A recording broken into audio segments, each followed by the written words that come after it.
Good morning बच्चों। आज मैं एक दूसरी कहानी लेकर आई हूँ आपके सामने और उस कहानी का नाम है जैसे को तैसा।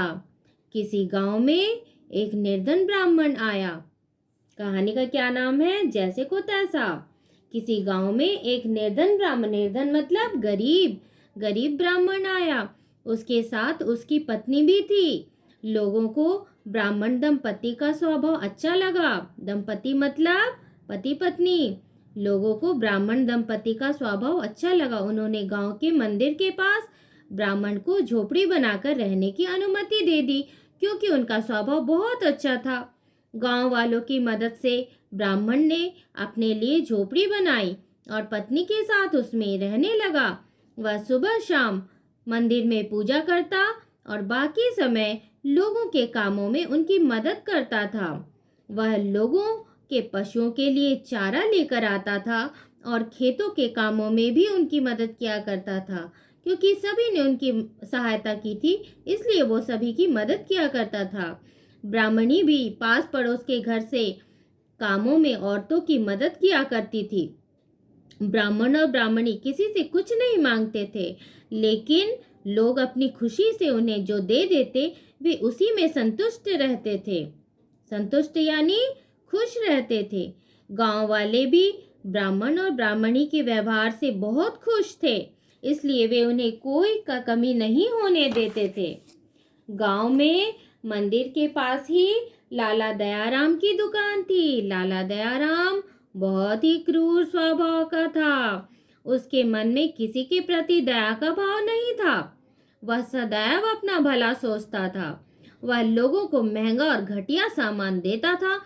कोई भी उसकी दुकान में से सामान खरीदना पसंद नहीं करता था, परंतु गांव में एकमात्र दुकान होने के कारण लोगों को उसी से सामान खरीदना पड़ता था। एक रात लाला दयाराम की दुकान में आग लग गई। आसपास के लोगों को जब आग का पता चला तो वे अपने घरों से बाहर निकल आए। लाला दयाराम का घर वहां से दूर था। तभी लोगों ने देखा कि आग की लपटें ब्राह्मण की झोपड़ी तक पहुंच गई है। ब्राह्मण और ब्राह्मणी झोपड़ी में सो रहे थे। लोगों को उनकी चिंता सताने लगी, क्योंकि वे लोग बहुत भले थे। लोगों ने शोर मचाया तो ब्राह्मण और ब्राह्मणी किसी तरह झोपड़ी से बाहर निकल आए। आग की लपटें बढ़ती जा रही थी। लाला दयाराम की दुकान धू धू करके जल रही थी। उधर ब्राह्मण की झोपड़ी भी आग की लपटों में घिर गई थी। तभी सब लोगों ने मिलकर पानी और रेत से ब्राह्मण की झोपड़ी में लगी आग पर काबू पा लिया। ब्राह्मण की झोपड़ी को बचाने की कोशिश में लोग लाला दयाराम की दुकान को भूल गए। झोपड़ी को अधिक नुकसान नहीं हुआ, किंतु लाला दयाराम, जो बहुत क्रूर था, की दुकान का सारा सामान राख हो चुका था। कुछ समय बाद लाला दयाराम अपनी पत्नी के साथ वहां पहुंचा। उसका हजारों रुपए का माल राख में ढेर में बदल चुका था। उसने रोते हुए कहा, हाय, मैं तो बर्बाद हो गया। तभी उसकी पत्नी यानी लाला दयाराम की पत्नी ने उसे उलाहना देते हुए कहा, यदि आप लोगों की मदद करते तो आज ये लोग आपकी दुकान बचा लेते।